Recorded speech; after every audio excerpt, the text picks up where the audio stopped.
الله السميع العليم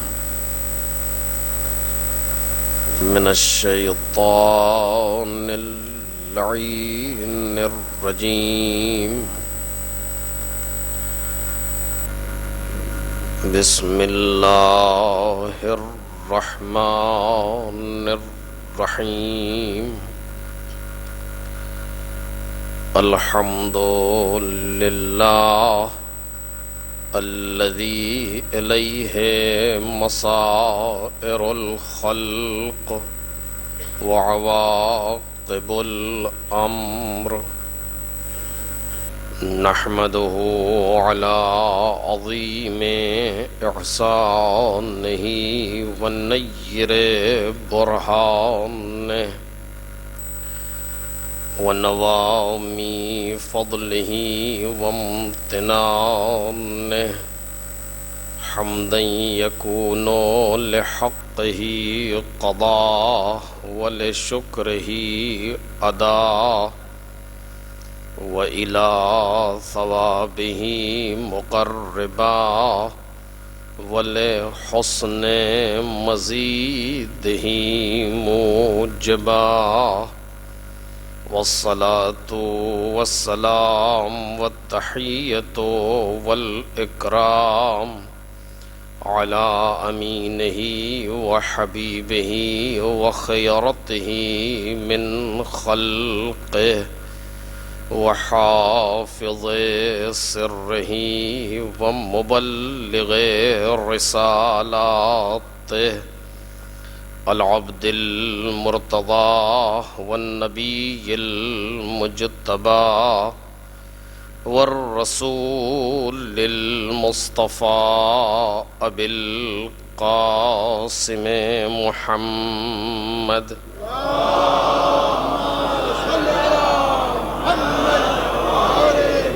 وآله الأطيبين الأطهرين الأكرمين المعصومين المظلومين، الذين أذهب الله عنهم الرجس وطهرهم تطهيرا.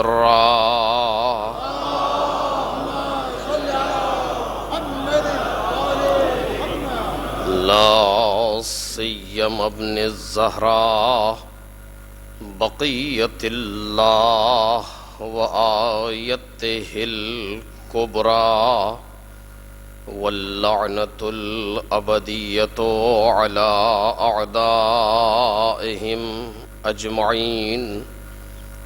أما بعد، فقد قال الله الكريم في الذكر الحكيم: قل جاء الحق وزهق الباطل إن الباطل كان زهوقا.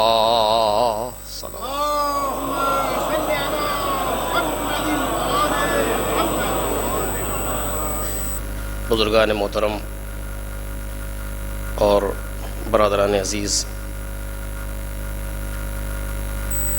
اس وقت کی اس مختصر سی تقریر کے لیے سورہ اسراء کی اس معروف آیہ کریمہ سے آغاز ہو رہا ہے کہ جس میں پروردگار عالم نے ایک فیصلہ کن بات ارشاد فرمائی ہے: وَقُلْ جَاءَ الْحَقُّ وَزَهَقَ الْبَاطِلُ إِنَّ الْبَاطِلَ كَانَ زَهُوقًا۔ اے پیغمبر، آپ کہہ دیں کہ حق آ گیا اور باطل نابود ہو گیا، اور باطل تو ہے ہی نابود ہونے والا۔ یہ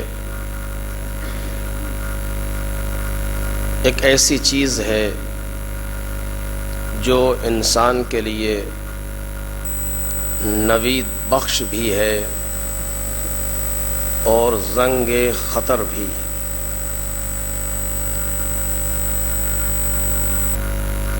پروردگار عالم کے معیار اپنے ہیں۔ جس طریقے سے ہم اپنی زندگی میں سوچتے ہیں اور جیسے ہم زندگی گزارتے ہیں وہ اور ہے، اور خدا نے جو اصول زندگی دیا ہے وہ اور ہے۔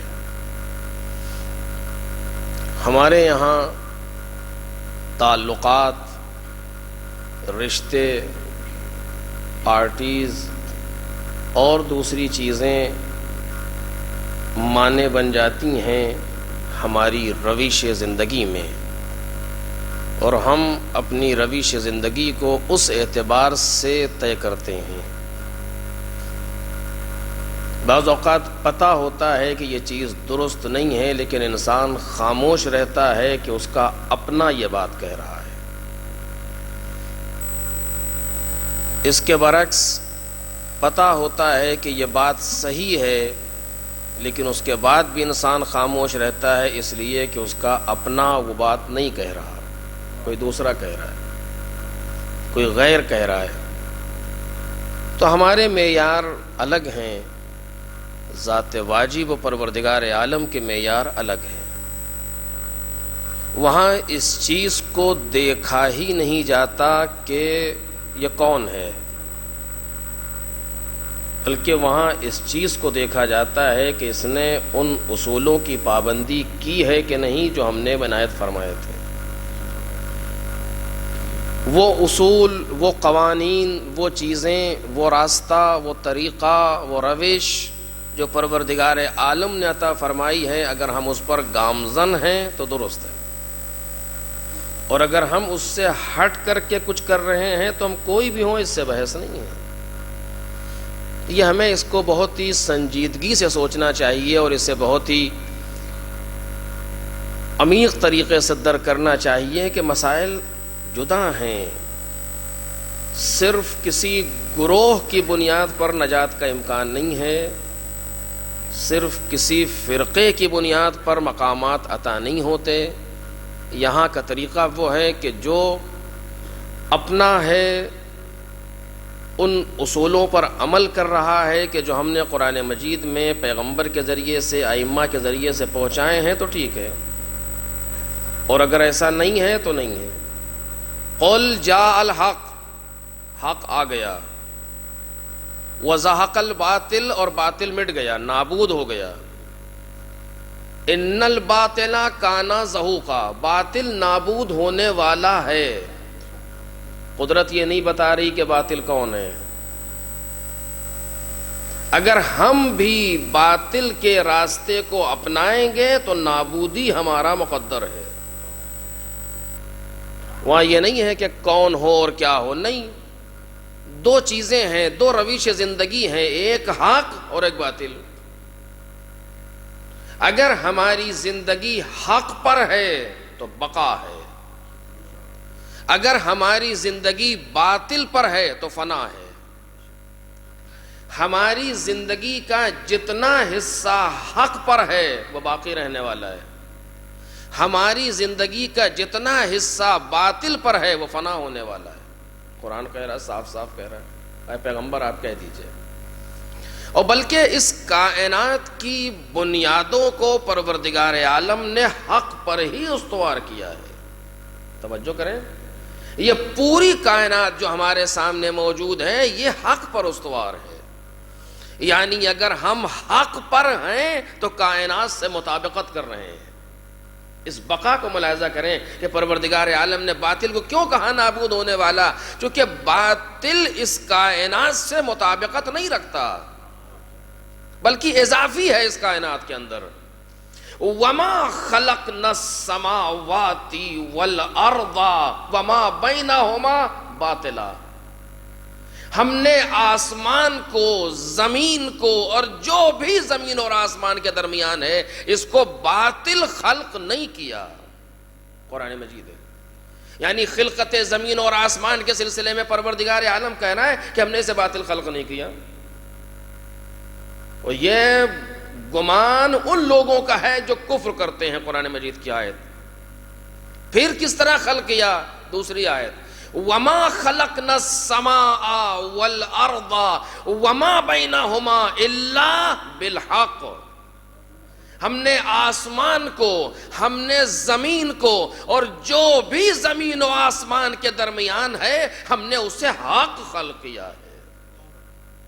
یعنی اس کائنات میں جو خلقت ہے پروردگار عالم کی، اب یہ عجیب سی چیز ہے، اس کائنات میں جتنی خلقت پروردگار عالم کی ہے سب حق ہے.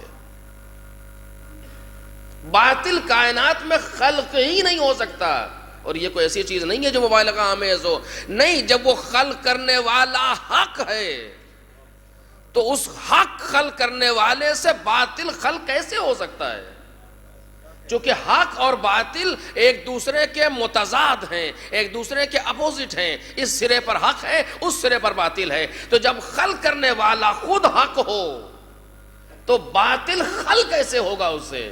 آپ دیکھ لیں کہ یہ بلب آپ کے سامنے یہ راڈ جل رہا ہے، اس سے کیا نور نکل، چونکہ خود نور ہے. یہ تصور نہیں ہے کہ اس سے تاریکی نکل سکے، سوال ہی نہیں پیدا ہوتا چونکہ یہ نور ہے.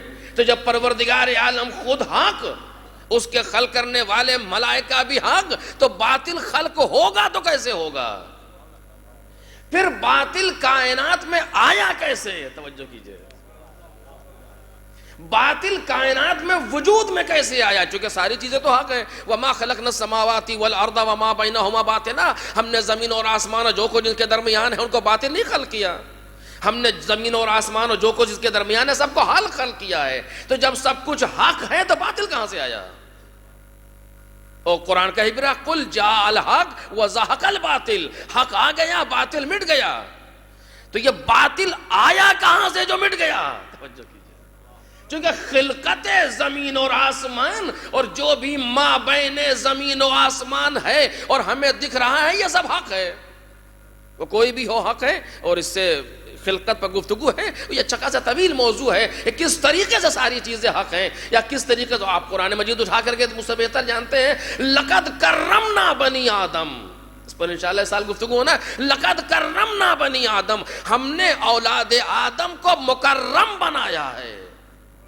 یہ نہیں کہنا قرآن لقد کرمنا المومنین، لقد کرمنا الصالحین، لقد کرمنا المتقین. نہیں کہ ہم نے متقی کو کرامت دی ہے، با کرامت بنایا، ہم نے صالح لوگوں کو با کرامت بنایا، ہم نے مومنین کو نہیں، ہم نے اولاد آدم کو با کرامت بنایا. اور اولاد آدم میں صالح اور طالح دونوں داخل ہیں. اولاد آدم میں اچھے اور برے دونوں داخل ہیں. برے آدم کے علاوہ کسی اور کی اولاد میں نہیں شمار ہوتے. ہم اس نظریے کے قائل نہیں ہے کہ انسان پہلے بندر تھا بعد میں انسان بن گیا. جو بندر تھے وہ آج یہ بندر ہی ہیں. ایک صلوات پڑھیں محمد اور آل محمد.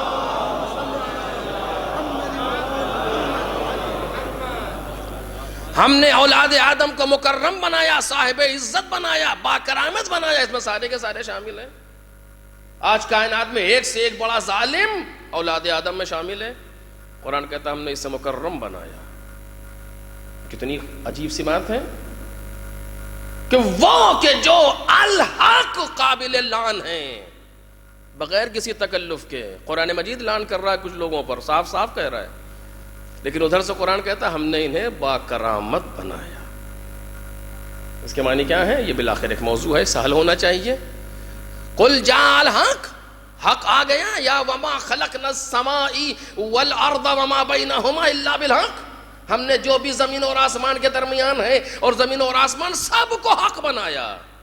پھر یہ باطل کہاں سے وجود میں آیا؟ بس میرا عزیزو ختم کر رہا ہوں اس گفتگو کو. باطل پروردگار کی مخلوق نہیں ہے، بلکہ باطل نسبت سے پیدا ہوتا ہے. توجہ کیجئے، چونکہ جو مخلوق ہے وہ حق ہے. چونکہ مخلوق باطل ہو ممکن نہیں ہے کہ اس خدائے حق سے خلق ہونے والی مخلوق باطل ہو، امکان نہیں پیدا ہوتا. بلکہ باطل اپنے سوئے اختیار سے اپنے آپ کو باطل بنا دیتا ہے. خلقت میں حق ہے لیکن سوء اختیار سے اپنے وجود کو باطل، اپنی عادت کو باطل، اپنے کردار کو باطل، اپنی روش زندگی کو باطل، اپنی فکر کو باطل، اپنے کلام کو باطل، اپنے طرز زندگی کو باطل بنا دیتا ہے. پروردگار نے اسے باطل نہیں بنایا ہے، وہاں سے سب حق خلق ہوا ہے. ہم نے اپنے اس حق کو جو پروردگار عالم نے ہمیں عطا فرمایا، جو ارادہ ہمیں دیا، جو اختیار ہمیں دیا، ہم نے اپنے سوء اختیار سے، اپنے سوء ارادہ سے اپنی روش زندگی کو باطل بنا دیا. ورنہ باطل خدا سے خلق ہونے والا نہیں ہے. ایک صلوات پڑھیں محمد اور آل محمد.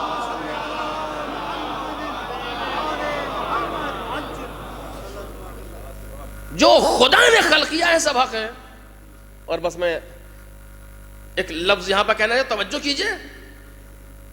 بعض اوقات باطل سے بعض انسانوں کو مراد لیا گیا. یہ انسان حق ہے، یہ انسان باطل ہے. یہ باطل کیسے ہوا؟ یہ انسان، یہ تو مخلوق پروردگار ہے. توجہ چاہتا ہوں. کبھی کبھی ایسا ہوتا ہے کہ انسان کا کردار اس پر غالب آ جاتا ہے. یہ میں نہیں کہہ رہا ہوں، آپ توجہ کریں. قرآن مجید نے کیا کہا کہ انما یرید اللہ لیذھب عنکم الرجس. اہل بیت آپ وہ ہیں کہ پروردگار عالم کا ارادہ یہ ہے کہ ہر قسم کے رجس کو آپ سے دور رکھے گا. رجس یعنی گندگی، رجس یعنی پلیدگی، رجس یعنی وہ چیزیں کہ جو انسان کی شان کے خلاف ہیں، وہ ساری چیزیں اہل بیت سے دور ہیں. انما الاوثان والازلام و کیا یہ سب رجس ہیں، سارے گناہ رجس ہیں. لیکن کبھی کبھی یہ چیزیں کہ جو ظاہر میں انسان کے اعمال و کردار میں شمار ہوتی ہیں، انصاب و ازلام، جسے قرآن مجید کہہ رہا ہے جوا کھیلنا یا بت پرستی کرنا یا اس طرح گناہ، یہ رجس ہیں. لیکن پروردگار عالم نے اسی قرآن میں کہا کہ پیغمبر جب آپ مکے میں داخل ہوں گے تو کچھ لوگ آپ کے سامنے آئیں گے اور یہ کہیں گے کہ ہم نے اللہ کو قبول کر لیا، اور یہ ساری باتیں ان کی بات میں نہ آئیے گا، یہ صرف اپنے آپ کو بچانے کے لیے کہہ رہے ہیں. انہم رجس، توجہ کریں، یہ لوگ رجس ہیں. ضمیر ہم کی پلٹی، انہم رجس. انہم رجس کیسے؟ یہ تو لقد کرمنا بنی آدم کے مصداق ہیں. توجہ کریں، یہ تو اولاد آدم ہیں. یہ رجس کیسے ہوئے؟ اس خالق طیب و طاہر سے. وہ خالق طیب و طاہر، اس سے خلق ہونے والی مخلوق رجس کیسے ہوئی؟ کہ ہم نے انہیں رجس نہیں بنایا تھا، انہوں نے اپنے آپ کو رجس بنا لیا ہے. اسی طریقے سے پروردگار عالم نے کائنات میں باطل نہیں پیدا کیا، انسان اپنے آپ کو باطل بنا لیتا ہے. ایک صلوات پڑھیں محمد اور آل محمد.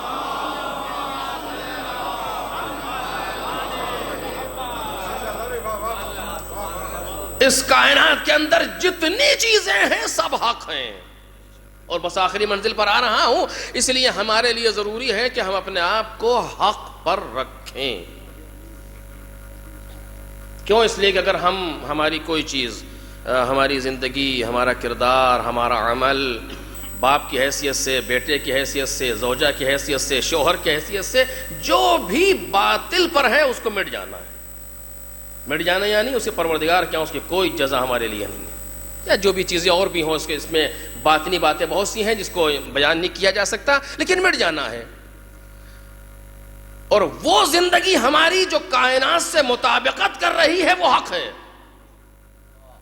جو کائنات سے مطابقت، کہ پوری کائنات حق ہے. یہ جتنا ہم کو نظر آ رہا ہے، جو بھی ہم دیکھ رہے ہیں، قرآن کہتا ہے یہ سب حق ہے. زمین حق ہے، آسمان حق ہے، سورج و چاند و ستارے حق ہیں، ہوا حق ہے، فضا حق ہے. یہ ساری چیزیں حق ہیں. یہ ہے کہ نہیں؟ یہ قرآن کہہ رہا ہے. وما خلقنا السماء والارض وما بینہما. وما خلقنا السماء والارض وما بینہما الا بالحق، ہم نے ان ساری چیزوں کو حق خلق کیا ہے، سب حق ہے۔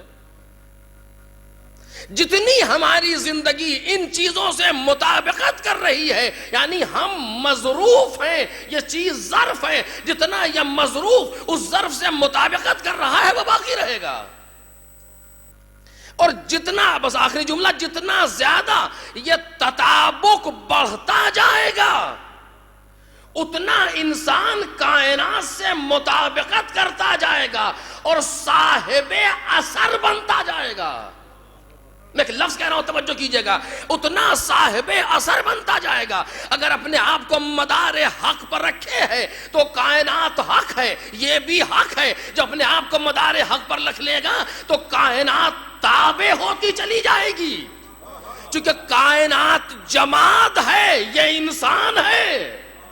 توجہ کریں، کائنات جماد ہے، یہ انسان ہے۔ انسان کو فوقیت حاصل ہے جماد پر، حیوان پر، نبات پر۔ جمادات بھی حق، حیوانات بھی حق، نباتات بھی حق۔ اگر انسان نے اپنے آپ کو حق پر رکھ لیا اور حق بنا لیا، چونکہ جمادات میں باطل بننے کی صلاحیت نہیں، نباتات میں باطل بننے کی صلاحیت نہیں، حیوانات میں باطل ہونے کی صلاحیت نہیں، سارے جمادات حق، سارے حیوانات حق، سارے نباتات حق، ان میں صلاحیت نہیں ہے اپنے آپ کو باطل بنا لے۔ یہ صلاحیت خدا نے انسان میں دی تھی، چاہے اپنے آپ کو حق پر رکھ، چاہے اپنے آپ کو باطل بنا لے۔ لیکن یاد رکھ، اگر تو نے اپنے آپ کو حق پر رکھا تو جماعت تیری تابع ہے، نبات تیرے تابع ہے، حیوان تیرے تابع ہے۔ ایک صلوات پڑھے محمد اور آل محمد۔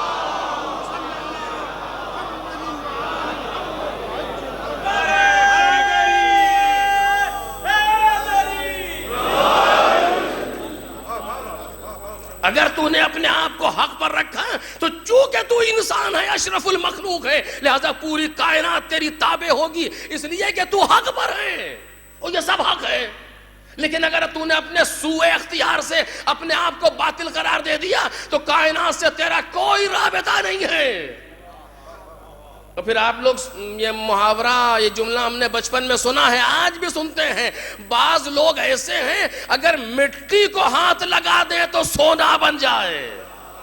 یہ کیا ہے؟ وجود میں اتنا حق اتر گیا، آنن کے خاک را بے نظر کیمیا کنن، آیا بود کے گوشے یہ چشمی بے ما کنن۔ فارسی شاعر نے بھی کہا وہ لوگ کہ جو نظر سے خاک کو کیمیا بنا دے،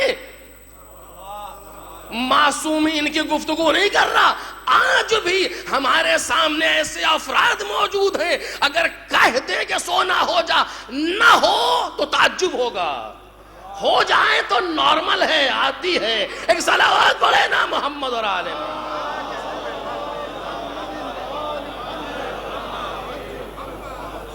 یہ موضوع ذرا سا طولانی ہے لیکن میں زیادہ نہیں آگے پڑھنا چاہتا کہ یہ کیوں۔ اب کچھ لوگ ایسے ہیں کہ جو اگر مٹی کو ہاتھ لگا دے سونا بن جائے۔ یہ کون لوگ ہیں جنہوں نے اپنے وجود کو حق پر رکھا اور حق پر، چونکہ وہ نے حق دیا تھا، حق پر ثابت کر لیا۔ اور بعض لوگ ایسے ہیں اگر سونے کو ہاتھ لگا دے تو مٹی ہو جائے، کہ انہوں نے اپنے وجود کو باطل بنا دیا۔ توجہ کیجئے گا، ممکن ہے وہ سونا مٹی ہی ہو جسے ہم دیکھ نہیں پا رہے۔ بھئی ایسے سونے کا کیا فائدہ جو ہمارے پاس رہے مگر ہم ذلیل رہے؟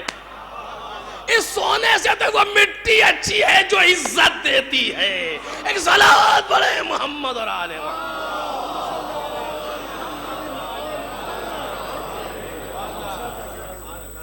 کہ اگر تو نے اپنے وجود کو حق پر رکھا تو صحیح کہ پوری کائنات تیری تابع نہ ہو جائے۔ کیوں؟ چونکہ پوری کائنات حق ہے۔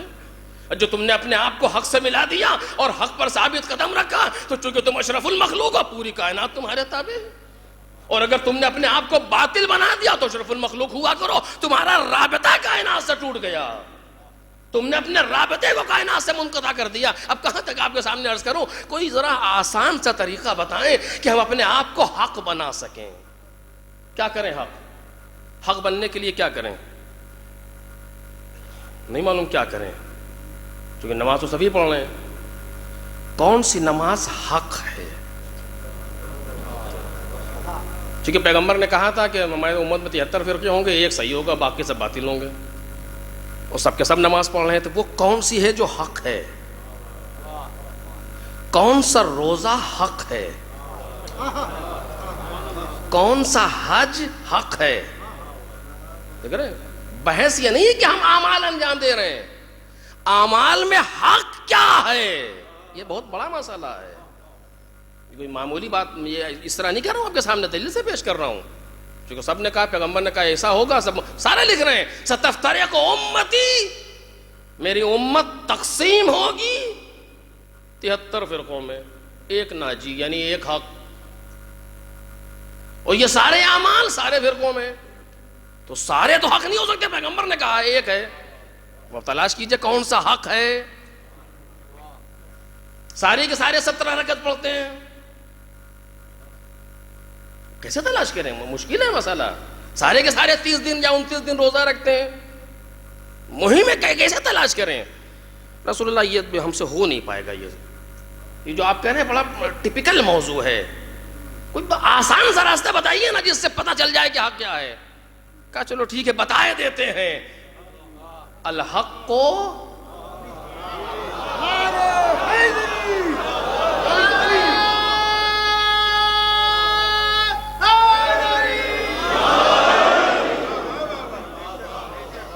علی مع الحق والحق مع علی، سیدھا سیدھا دو دو چار، علی حق کے ساتھ ہے، حق علی کے ساتھ ہے۔ اب اگر ہم حق پر ہیں تو علی کے ساتھ ہیں، اور اگر حق سے ہٹ گئے تو مولا کائنات سے ہٹ گئے، اگر ہم مولا کے پاس آ گئے تو حق پر آ گئے، مولا کو چھوڑ دیا تو حق چھوڑ دیا۔ بالکل سیدھی سیدھی بات ہے کہ جو ادھر پاس میں آنے کا مطلب یہ نہیں ہے کہ زبان سے نام لیا مسئلہ تمام ہو گیا، نہیں، اس طریقے سے ہو کہ جب وہ نظر ڈالے تو خود کہے کہ یہ ہمارا ہے۔ ورنہ اگر پاس میں آنے کی بات ہو تو کتنے ایسے ہیں جو علی بن ابی طالب سے مصافحہ کر رہے تھے، رسول سے مصافحہ کر کے لوگ حق نہ ہو سکے۔ کائنات میں دیکھ لیجیے آپ، منافقین کا مطلب کیا ہے؟ اذا جاءک المنافقون، جب یہ منافق تمہارے پاس آتے ہیں، نفاق باطل ہے یا حق ہے؟ کا باطل ہے۔ کہاں آتے ہیں؟ پیغمبر کے پاس آ بھی رہا ہے، پیغمبر کے پاس بھی ہے، قرآن میں صیغہ خطاب بھی ہے، پھر بھی باطل ہے۔ تو اس پاس میں آنے سے نہیں بلکہ کردار پاس آ جائے، جسم پاس ہو یا نہ ہو، روح پاس میں آ جائے، وجود باطنی پاس آ جائے اہل بیت کے، یہ حق ہے۔ کہ علی مع الحق والحق مع علی، علی حق کے ساتھ ہے، حق علی کے ساتھ ہے۔ وَلَن يَفْتَرِقَا حَتَّى يَرِدَا عَلَيَّ الْحَوْض، بعض حدیث میں یہ بھی ہے کہ یہ دونوں حق اور علی کبھی جدا نہیں ہوں گے، حق و قرآن کبھی جدا، علی اور قرآن کبھی جدا نہیں ہوں گے، یہاں تک کہ حوض کوثر میں مجھ سے ملاقات کریں، نہ حق علی کا دامن چھوڑ سکتا ہے، نہ علی بن ابی طالب حق سے الگ جا سکتے ہیں، سوال ہی نہیں پیدا ہوتا۔ کون سی نماز حق ہے؟ کہ جو علی نے پڑھی۔ اور ہم نے دیکھا جب مولا کائنات مصلی عبادت 25 سال کے بعد آئے اور علی ابن ابی طالب نے نماز پڑھی تو باقاعدہ موجود ہے، سب دوسروں کتابوں میں موجود ہے کہ لوگوں نے کہا کہ اس نماز سے آج پیغمبر کی نماز یاد آ گئی۔ ایک صلوات پڑھیں محمد اور آل محمد۔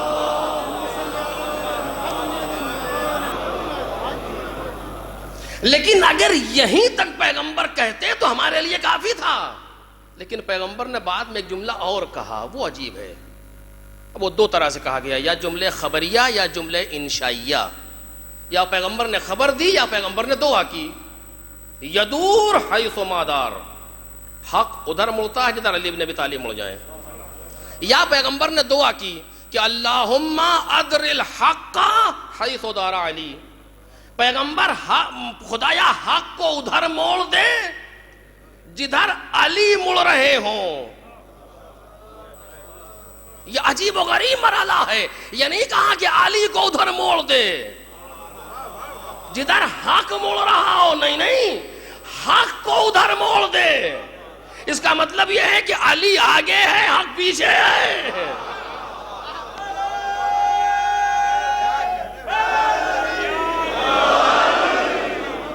حق کو ادھر موڑ دے جدھر علی مڑ رہا ہو وہ خلافت داؤدی ہے کہ جہاں جناب داؤد سے پروردگار عالم نے کہا کہ یا داؤد انا جعلناک خلیفۃ فی الارض فاحکم بین الناس بالحق، اے داؤد ہم نے تمہیں زمین پر لوگوں کا خلیفہ بنا دیا اور اب حق کے ساتھ لوگوں کا فیصلہ کرو، وَلَا تَتَّبِعُ الْهَوَىٰ، اور ہوائے نفس کا اتباع نہ کرنا ورنہ یہ تمہیں راہ خدا سے ہٹا دے گا۔ یہ دو چیزیں یعنی حق کا ساتھ چھوڑنا اور ہوائے نفس کا اتباع کرنا تمہیں حق سے ہٹا دے گا، راہ خدا سے ہٹا دے گا۔ تو داؤد کے لیے ضروری ہے کہ ہر فیصلے پہ یہ دیکھیں کہ حق کدھر ہے۔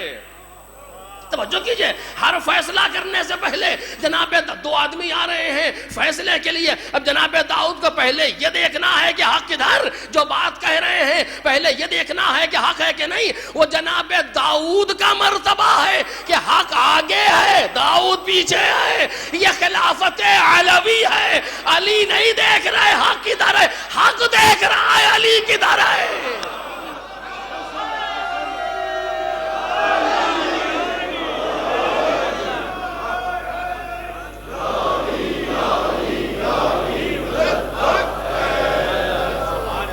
یہ جناب مولا کائنات کی خلافت کا مرحلہ ہے کہ جہاں حق دیکھ رہا ہے کہ علی کدھر ہے۔ اور اب بہت آسان ہے کہنا جس میدان میں علی وہ میدان حق ہے، جس میدان میں علی نہیں وہ میدان حق نہیں۔ مولا کائنات ہو، مولا کائنات کی اولاد ہو، مولا کائنات کی تعلیم ہو، بحث اس سے ہے جس طرف علی اس طرف حق، جس طرف علی نہیں اس طرف حق نہیں۔ بالکل آسان ہے، یہ تو دو اور چار ہے۔ تو توجہ کیجئے، وما خلقنا السماوات والارض وما بینہما باطلا، زمین اور آسمان جو اس کے درمیان ہے ہم نے اسے باطل نہیں بنایا۔ پھر کیا بنایا؟ وما خلقنا السماء والارض وما بینہما الا بالحق، ہم نے ساری چیزوں کو حق خلق کیا ہے۔ زمین اور آسمان جو بھی اس کے درمیان ہے سب حق پر خلق ہوا، اور پیغمبر کہتے ہیں حق کو ادھر موڑ دے، جدھر علی ابن ابی طالب مڑ رہے ہوں۔ اس کے معنی یہ ہے کہ زمین اور آسمان اور جو بھی ما بین ارض و سما ہے وہ سب ادھر مڑے گا جدھر مولا کا اشارہ ہو، جدھر مولا کا اشارہ۔ خود کہہ رہے ہیں پیغمبر حق کو ادھر موڑ دے۔ جب یہ ساری چیزیں حق ہیں تو علی ابن ابی طالب کے پیچھے ہیں، علی زمین و آسمان سے آگے ہے۔ اور اب اگر اشارہ کریں اور سورج پلٹے اور اشارہ کریں اور ستارہ اترے اور اشارہ کریں اور ستارہ واپس ہو، اس میں تعجب کی بات نہیں ہے، کیونکہ یہ سب حق ہے اور علی حق کے آگے قرار پاتا ہے۔ ایک صلوات پڑھ دے محمد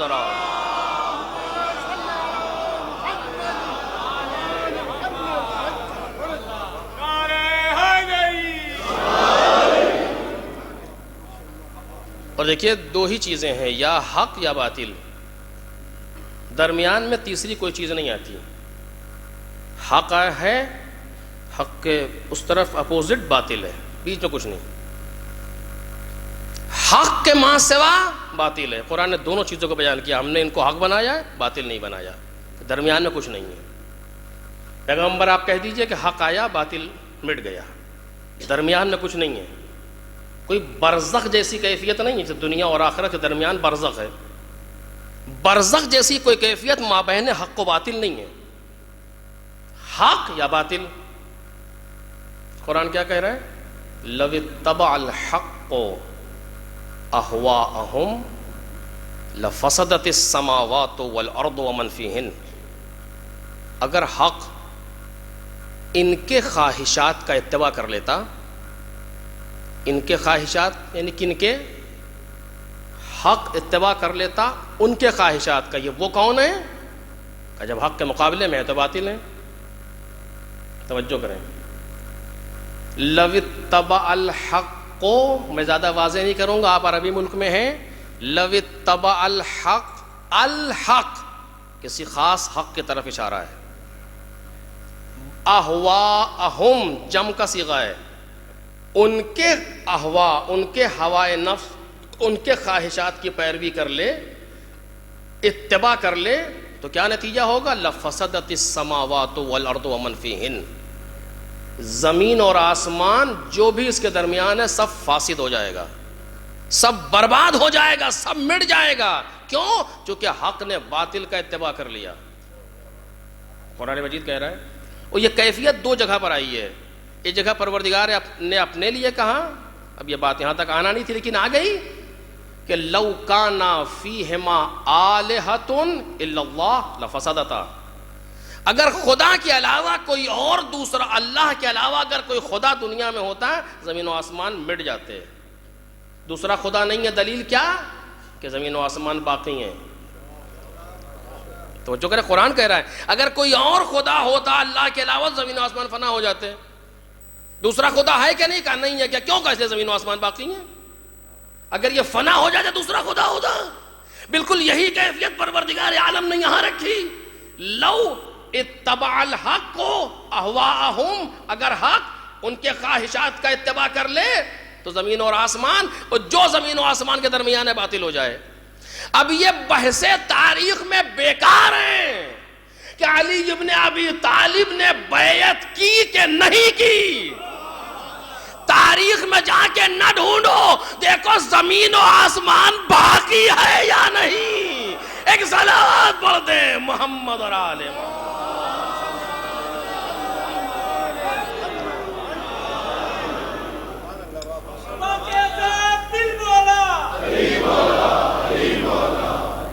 ایک صلوات پڑھے بآواز بلند پر محمد اور آل محمد۔ چونکہ مسئلہ حق کا ہے اور اس خاندان حق کی آخری فرد آج فرد غیبت میں ہے، اور جب وہ آئے گا تو پھر حق اسی طریقے سے غالب ہوگا، جس کے لیے قرآن نے کہا جاء الحق وزہق الباطل، حق آیا اور باطل مٹا۔ بل نقذف بالحق علی الباطل فیدمغو، ہم حق کو باطل پر غلبہ دیں گے اور باطل کو نابود کریں گے۔ آج جتنا چاہے باطل سر اٹھا لے، لیکن یاد رہے کہ مستقبل ہمارا ہے، یاد رہے کہ مستقبل ہم حق کا ہے۔ باطل اپنی آرزوؤں تک نہیں پہنچ سکتا، باطل اپنے آخر تک نہیں پہنچ سکتا۔ آپ دیکھ لیجئے پیغمبر مکہ اور مدینہ میں، یہ بات جلدی سے کہہ رہا ہوں تفصیل طلب ہے، اور آ کر کے کچھ لوگ جو مسلمان بھی نہیں ہیں اور جگہ کے بھی نہیں ہیں مکہ و مدینہ گھیر رہے ہیں۔ یہودی مکہ و مدینہ گھیر رہے ہیں، ان سے کیا مطلب مکہ و مدینہ سے؟ تاکہ انہیں معلوم ہے کہ ایک آئے گا کہ جو خاتمہ کر دے گا سب کا اور اپنے دین کا پرچم کائنات میں لہرائے گا۔ تو انہوں نے یہ طے کیا کہ ان کو یہاں سے آگے بڑھنے ہی نہ دیں گے، کہ کائنات میں جا سکے، یہیں ختم کر دیں گے۔ لیکن پیغمبر اگر اکیلے آئے ہوتے تو شاید یہ اپنا مقصد پورا بھی کر لیتے، لیکن پیغمبر کے ساتھ ایک ایسی ذات موجود ہے کہ جو ہر باطل کی ناک رگڑ دینے کے لیے کافی ہے۔ آج بھی وہی ہو رہا ہے، آپ تاریخ میں دیکھیں آج بھی وہی ہو رہا ہے۔ جن جگہوں سے ظہور کے لیے کہا گیا ہے تاریخ میں، یہاں سے ظہور ہوگا، یہاں سے ظہور ہوگا، یہاں سے ظہور ہوگا، آج بھی ان جگہوں کو گھیرا جا رہا ہے۔ تاریخ میں آپ دیکھیں، میں زیادہ واضح گفتگو نہیں کر رہا ہوں، کر سکتا ہوں لیکن توجہ کریں کہ آج بھی وہ جگہ جہاں ظہور کے لیے ہے، وہ کوفے کے لیے کہا گیا ہو، وہ دوسرے مقامات کے لیے کہا گیا ہو، وہ مکے کے لیے کہا گیا ہو، آج بھی دشمن ان جگہوں کو گھیر رہا ہے، تسلط کر رہا ہے۔ باقی چیزیں بہانہ ہیں، مادیات بہانہ بن رہے ہیں، اصل میں اس حق کو گھیرنا ہے کہ ان کی تبلیغ یہاں سے آگے نہ بڑھ سکے۔ اگر تمہارے پاس دین و ایمان نہیں ہے کہ نہیں ہے تو کم از کم عقل ہی سے سوچ لو، جب محمد اول کو تمہارے آباء و اجداد نہ روک سکے، جب محمد اول کو تمہارے آباء و اجداد نہ روک سکے، جب انگلیوں پر گنے جانے کے لیے مسلمان تھے، تو آج تو 2/3 دنیا ہے، کیا تم روک سکو گے اس محمد آخر کو؟ ایک صلوات پڑھیں محمد اور آل محمد۔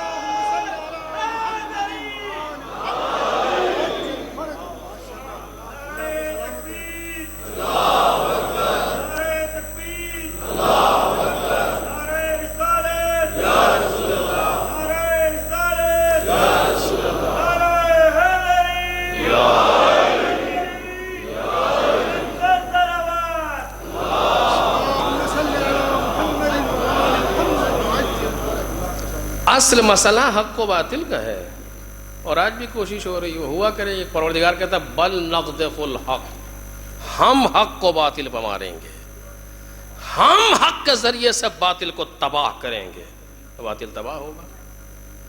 ہمیشہ حق و باطل آپس میں برسر پیکار ہے، چونکہ حق باطل کو حق بنانا چاہتا ہے۔ جملے پر توجہ کیجئے، حق باطل کو حق بنانا چاہتا ہے، باطل حق کو مٹانا چاہتا ہے۔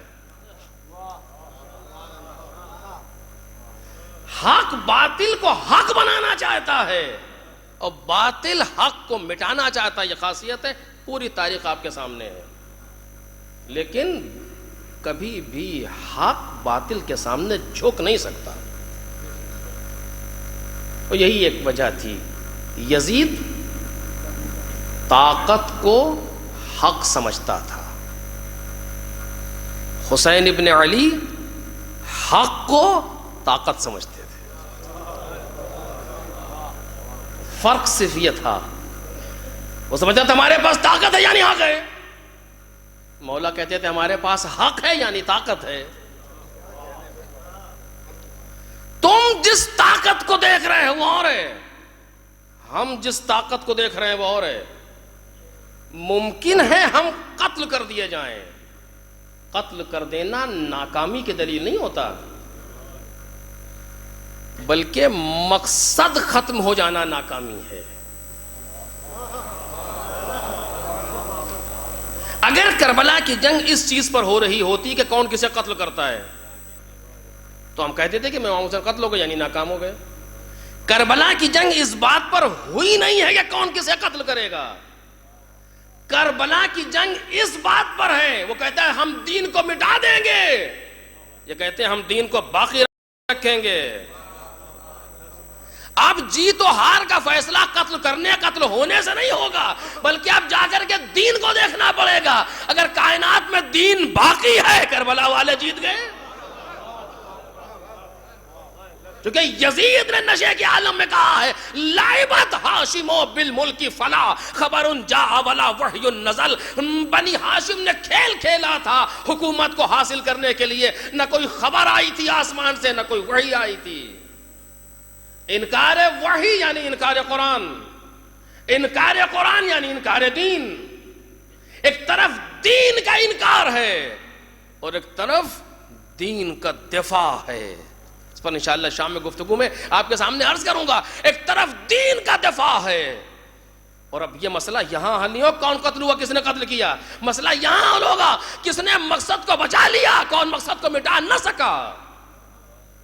اور آپ دیکھ لیں، جس وقت باپ نے کہا انا للہ و انا الیہ راجعون، مزاج شناس بیٹا برابر میں ہے، باپ بیٹے دونوں گھوڑے پر ہیں، اور ہلکی سی آنکھ لگی، گھوڑے کے اوپر ہی غنودگی سی آئی اور اٹھے اور کہا انا للہ و انا الیہ راجعون ولا حول ولا قوة الا باللہ العلی العظیم۔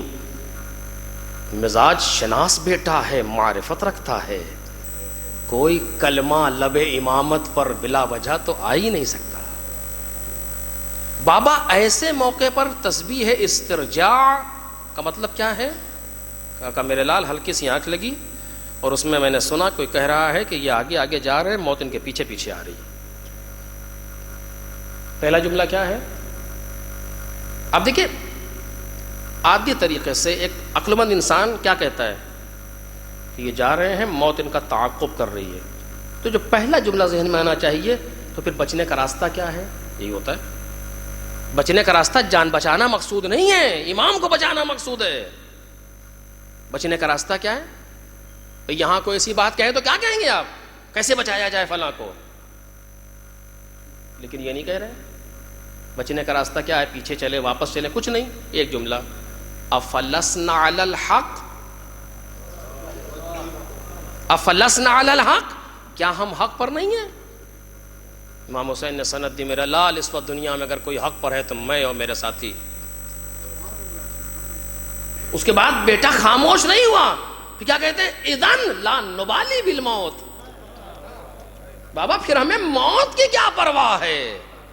اب وقع الموت علی ام وقعت علی الموت، چاہے موت ہم پر آ پڑے یا ہم موت پر جا پڑے۔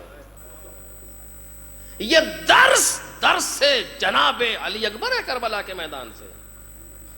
یہ نہ دیکھنا کہ موت آ رہی ہے کہ نہیں آ رہی، وہ تو آنا ہی آنا ہے۔ کائنات میں جب احمد مرسل نہ رہے کون رہے گا؟ بلکہ دیکھو یہ کہ حق پر ہو کہ نہیں، اصل یہ ہے۔ اگر حق پر ہو تو پھر کوئی مشکل نہیں ہے، موت تو آنا ہی ہے۔ ظالم کیا کرے گا؟ کچھ بہت سے بہت یہ کرے گا، ہم 10 سال بعد مرتے پہلے مار دے گا، 10 سال بعد اپنی موت سے مر جاتے پہلے مار دے گا، شہید ہو جائیں گے۔ ایک صلوات پڑھیں محمد اور آل محمد۔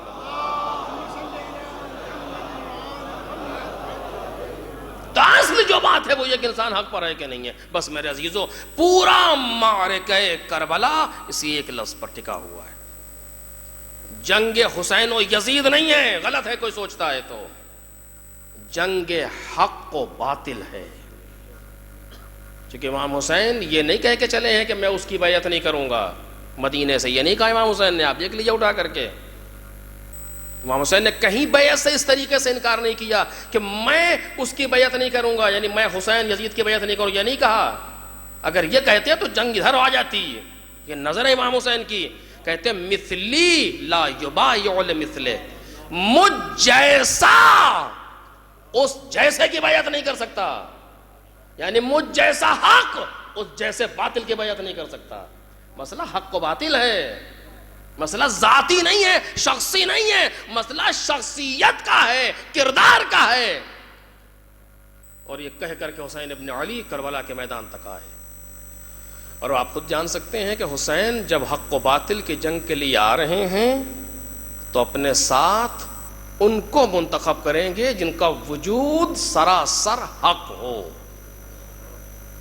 بس جن کا وجود سراسر حق ہو، جن کے وجود میں کہیں باطل نہ ہو، جو کہ حق و باطل کی جنگ ہے۔ جیسے پیغمبر جب جھوٹوں پر خدا کی لعنت بھیجنے جا رہے ہیں تو اپنے ساتھ انہیں لے کر کے جا رہے ہیں جو سچے ہوں، چونکہ جنگ صدق و کذب کی ہے۔ کیا کہا ہے؟ ثم نبتہل، پھر ہم مباہلہ کریں گے، فنجعل لعنت اللہ علی الکاذبین، پھر ہم جھوٹوں پر خدا کی لعنت قرار دیں گے۔ تو جب جھوٹوں پر خدا کی لعنت کرنے کے لیے جا رہے ہیں تو ضروری اپنے ساتھ سچوں کو لے کر کے جائیں۔ اسی لیے انتخاب پیغمبر نے انہیں انتخاب کیا جو حقیقتاً سچے تھے۔ حسین ابن علی حق و باطل کی جنگ کے لیے نکلے ہیں، اپنے ساتھ اس کو لے جائیں گے جس کے کردار میں باطل کا شائبہ نہ، وہ کربلا کے میدان پہ آئے گا کہ جس کے پاس باطل کا شائبہ بھی نہ رہ جائے، اور اگر رہا بھی ہو باطل میں تو ایسا پاک کرے کہ باطل ذہنوں سے غائب ہو جائے۔ اور دیکھا آپ نے اس طریقے سے جس نے اتنا بڑا جرم کیا ہو، لجام فرض پر ہاتھ ڈالا، لیکن آج ذہن ادھر جاتا بھی نہیں ہے۔ جب لفظ حر آتا ہے ذہن علیہ السلام سوچتا ہے۔ یہ انقلاب حسین ابن علی ہے۔ بس میرے عزیزو، حسین ابن علی اپنے ساتھ ان لوگوں کو لے کر کے جمع ہوئے جو حق پر ہیں، حق پر نہیں، جنہوں نے اپنے وجود کو حق بنا دیا۔ کیسے ثابت کروں آپ کے سامنے، کیسے گزارش کروں اس جملے کو؟ جنہوں نے اپنے وجود کو حق بنا دیا۔ اور اپنے وجود کو حق بنانے کے لیے ضروری نہیں ہے آپ کس خاندان سے ہیں، ضروری نہیں ہے کس رنگ و نسل کے ہیں، نے ضرورت یہ ہے کہ کردار ان کے کردار کے سائے میں آ جائے۔ رفتار زندگی ان کی رفتار زندگی کے سائے میں آ جائے، یہ حقیقت ہے۔ اور ایسے آپ دیکھ لیں، ایک شخص ہے کربلا کے میدان میں جو رنگ و نسل کے اعتبار سے حسین ابن علی سے بہت دور ہے، حبش کا غلام ہے۔ آپ سمجھ گئے میں کس کا تذکرہ کر رہا ہوں؟ حبش کا رہنے والا ایک سیاہ فام غلام ہے، جناب جون۔ غلام کس کے تھے؟ جناب ابو ذر غفاری کے۔ ابو ذر غفاری نے آزاد کر دیا، خدمت اہل بیت میں آ گئے۔ وہ دوسرے غلام ہوتے ہیں جو آقا سے فرار کر کے چلے جائیں، لیکن یہ وہ غلام ہے جو جانتا ہے کہ ان کی غلامی دنیا سے آزاد کرا دیتی ہے۔ ابو ذر نے آزاد کر دیا تو غلامی اہل بیت میں آ گئے، مولا کائنات کے ساتھ ہیں، مولا کائنات کے بعد امام حسن کے ساتھ ہے، امام حسن کے بعد امام حسین کے ساتھ ہے، اور اس طریقے سے ساتھ رہا کہ یہ غلام کربلا کے میدان تک آ گیا۔ اور وہ وقت آیا کہ مولا کے سامنے آئے کہ آقا مجھے بھی اجازت دیں۔ توجہ، بس دو جملے جلدی جلدی۔ مولا مجھے بھی اجازت دیں میدان جنگ کی۔ امام حسین نے آنکھوں میں آنکھیں ڈالی اور کہا جون، ہر غلام اپنے آقا کے ساتھ اس لیے رہتا ہے کہ اس کو سکون ملے، اور اب یہ وہ وقت آ گیا کہ جہاں جان جانے کی نوبت ہے، جا میں تجھے آزاد کرتا ہوں، جہاں جانا ہو چل۔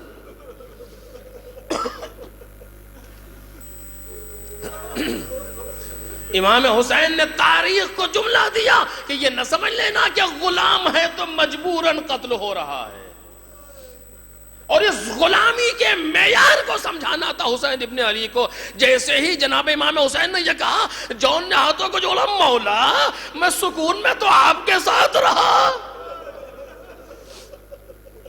اب مشکل کے وقت میں آپ کو چھوڑ کے چلا جاؤں، فرزند رسول یہ ممکن نہیں ہے۔ ولو مجھ میں 3 مشکلات ہیں، میرا رنگ سیاہ ہے، میرے بدن سے بدبو آتی ہے، میں اچھی اونچی نسل کا نہیں ہوں، لیکن فرزند رسول جب تک اپنے خون کو آپ کے قدموں پر بہا نہ لوں مجھے سکون نہ ملے گا۔ یہ بدبودار بدن، یہ سیاہ بدن، یہ اچھی نسل نہ ہونا، لیکن میں چاہتا ہوں آپ کے قدموں پر خون بہ جائے۔ حسین کی آنکھوں میں آنسو آ گئے، اجازت دی جون میدان کی طرف چلے۔ عجب انداز ہے اس غلام حبشی کا، خوب لڑا، داد شجاعت لے کے زخموں سے چور ہو کر کے گھوڑے سے گرا۔ حسین ابن علی کون ہے؟ کائنات میں سب سے اچھے خاندان کی فرد، جس کو خدا نے انتخاب کیا، عرب کو انتخاب کیا، بنی ہاشم کو، قریش کو انتخاب کیا، بنی ہاشم کو انتخاب کیا، پیغمبر کو انتخاب کیا، پیغمبر کی آغوش میں پلنے والا، پیغمبر کی زلفوں کو تھامنے والا، مشیت پروردگار کو رکھنے والا، حجت پروردگار، مدار حق و حقیقت۔ لیکن اللہ نے کردار حسینی، جس طریقے سے حسین اپنے بھائی عباس اور اپنے بیٹے اکبر کے سرانے پہنچے، عرب کے ماحول میں جا کر کے انسان اسے محسوس کرے، اسی طریقے سے حسین اس غلام حبشی کے سرانے آئے۔